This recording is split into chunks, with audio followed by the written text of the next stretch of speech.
हरतालिका तीज।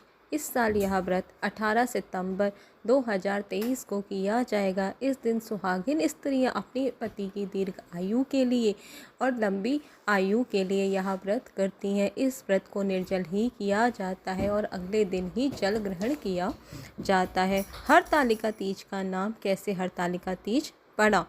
एक समय माता पार्वती की सहेलियां उन्हें उनके पिता के घर से हरण कर जंगल में ले गई थी। देवी पार्वती ने मन ही मन भगवान शिव को अपना पति मान लिया था और वह सदैव भगवान शिव की तपस्या में लीन रहती थी। पार्वती जी के मन की बात जानकर उनकी सखियां उन्हें लेकर घने जंगल में चली गई।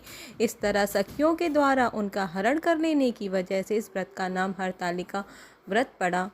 हरतालिका तीज व्रत भगवान शिव और माता पार्वती के पुनर्मिलन के मौके पर मनाया जाता है। कहते हैं कि माता पार्वती ने भगवान भोलेनाथ को पति के रूप में पाने के लिए कठोर तप किया था। उस समय हिमालय पर गंगा नदी के तट पर माता पार्वती ने भूखे प्यासे रहकर तपस्या की। माता पार्वती की यह स्थिति देखकर उनके पिता हिमालय बहुत दुखी हो गए। एक दिन महर्षि नारद भगवान विष्णु की ओर से पार्वती जी के विवाह का प्रस्ताव लेकर आए, लेकिन जब माता पार्वती को इस बात का पता चला तो वे विलाप करने लगी। एक सखी के पूछने पर उन्होंने बताया कि वो भगवान शिव को पति रूप में प्राप्त करने के लिए कठोर तप कर रही हैं।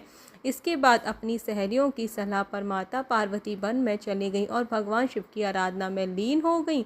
इस दौरान भाद्रपद में शुक्ल पक्ष की तृतीया के दिन हस्त नक्षत्र में माता पार्वती ने रेत से शिवलिंग का निर्माण किया और भोलेनाथ की आराधना में मग्न होकर रात्रि जागरण किया। माता पार्वती के कठोर तप को देखकर भगवान शिव ने उन्हें दर्शन दिए और पार्वती जी की इच्छा के अनुसार उन्हें पत्नी के रूप में स्वीकार किया। तभी से अच्छे पति की कामना और लंबी उम्र के लिए कुंवारी कन्याएं और सौभाग्यवती स्त्रियां हरतालिका तीज का व्रत करती हैं। राधे राधे।